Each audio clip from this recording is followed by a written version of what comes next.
Last government ఇచ్చింది notification last గవర్నమెంటే ఇచ్చింది, ఎగ్జామ్ లాస్ట్ గవర్నమెంటే పెట్టింది, ఫలితాలు కూడా లాస్ట్ గవర్నమెంటే ఇచ్చింది.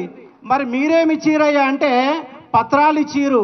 ఆ పత్రాలకు కూడా పెద్ద సభలు పెట్టారు.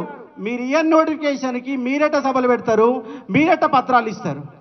ఎంత దౌర్భాగ్యం అంటే మన డిప్యూటీ సర్వేయర్లకు ఉద్యోగాలు ఇవ్వాల ట్రైనింగ్ ఇచ్చిరు, నెల రోజుల ట్రైనింగ్ ఇచ్చిరు. ఆ నెల రోజుల ట్రైనింగ్ కూడా నియామక పత్రాలు ఇచ్చారు. ట్రైనింగ్ బ్యాచ్కి నియామక పత్రాలు మళ్ళీ ఎవరు ఇచ్చిరు? సీఎం ఇచ్చిండు. మరి సీఎం కనీసం నీ స్థాయి ఏంటో నువ్వు మర్చిపోతున్నావా? నువ్వు సీఎంకి వెళ్ళి అటెండెన్స్ స్థాయికి వెళ్ళిపోయిన సందర్భం, ఆ శాఖకు మంత్రి ఉంటే ఆ మంత్రి ఇవ్వచ్చు కదా. ప్రతిదానికి ముఖ్యమంత్రి చేతను మీకు వెళ్ళే పత్రాలు ఇవ్వాలనా? అంటే ముఖ్యమంత్రికి వేరే పని ఏం లేదా? రాష్ట్రంలో నిరుద్యోగులని నిండా ముంచిన గవర్నమెంట్ ఇవాళ కాంగ్రెస్ గవర్నమెంట్ అని చెప్పేసి మేము 1000% చెప్తా ఉన్నాం. ఎందుకంటే లాస్ట్ గవర్నమెంట్లో కొట్లాడింది, ఇవాళ టీఆర్ఎస్ వ్యతిరేకంగా కొట్లాడింది మా నిరుద్యోగులమే.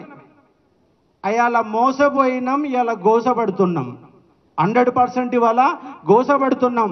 ఎందుకంటే మమ్మల్ని ఏమార్చారు, మమ్మల్ని మోసం చేశారు. 2 లక్షల ఉద్యోగాలకు సంబంధించి ఒక అద్భుతమైన మేనిఫెస్టో ఇచ్చారు. ఏప్రిల్లో మొదటి ఫేజ్ అంట, నవంబర్లో రెండో ఫేజ్ అంట. ఏ ఫేజ్లన్నీ ఎక్కడ పోయినా అర్థం కాదు.